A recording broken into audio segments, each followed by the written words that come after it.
आइए एक सवाल देखते हैं। कह रहा है एक बच्चे के पास पासा है, समझ गए। उस पासा पे पासा, एक बच्चे के पास क्या है, पासा है। उस पासा पे जो है ना अंकित किया गया है क्या, A B C D E और ए। एक बच्चे के पास क्या है, पासा है, और उसको उस पासे पे अंकित किया गया है, ए किया गया है अंकित, बी किया है, सी किया है, डी किया, ई किया और ए किया है। मतलब ए को 2 बार अंकित किया है। जब वो पासा को फेंकता है ना, जब बच्चा वो पासा को एक बार उछालता है, तो कह रहा है ए यानी की प्रायिकता क्या होगी। समझ गए, ए यानी की प्रायिकता क्या होगी।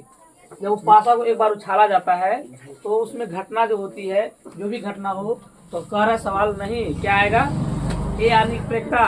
और दूसरा बार क्या कहता है, डी यानी की प्रायिकता क्या होगा। क्वेश्चन समझे या कि नहीं समझे।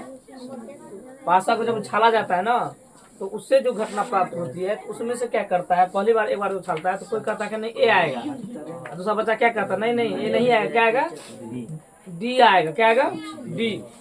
तो प्रायिकता ही क्या है, संभावना है। संभावना, अनुमान लगाना। क्या लगाना, अनुमान लगाना। किसी भी चीज को बिना देखे जो अनुमान लगाया जाता है उसी को क्या बोला जाता है, प्रायिकता। तो सबसे पहले लिखेंगे घटना क्या हुआ, है ना।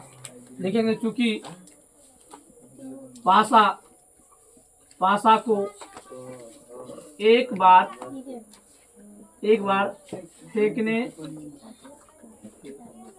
पर बनी घटना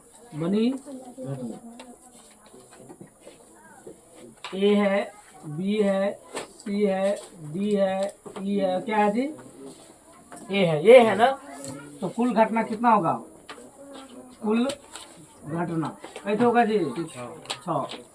तो पहला सवाल कर रहा था, पहला सवाल बोल रहा था इसमें प्रश्न से कि क्या यानी कि प्रायिकता हो, क्या होना चाहिए, ए। क्या होना चाहिए, ए। तो जिसको लाना हो तो उसको कहाँ रखते हैं बाबू, ऊपर में, और कुल संख्या को नीचे में। प्रायिकता इतना आसान पूरे मैथ में कोई चैप्टर नहीं है, समझ गए। ये एक ट्रिक से आप पूरा सवाल बना लीजिएगा, इतना इजी सवाल है। तो लिखिए ए होने की प्रायिकता। तो लिखेंगे ए की संख्या बटे कुल घटना है ना जी।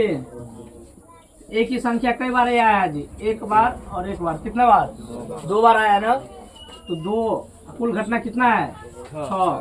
तो काटिए, 1 बटा कितना आएगा, 3। फिर कह रहा है दूसरा सवाल में कह रहा है कि नहीं ए नहीं होगा, क्या होगा, डी होगा। क्या होगा जी, डी। तो लिखेंगे डी होने की प्रायिकता। तो जिसको लाना उसको कहाँ रखें बेटा, ऊपर में। डी की संख्या बटे कुल घटना। तो डी कितना बार है बाबू, डी कई बार आया है, डी एक ही बार अंकित है। तो 1 बटा कितना होगा, 1/6। क्या समझ में आया, समझ में आया तो लाइक कीजिए, कमेंट कीजिए और शेयर तो जरूर कीजिए।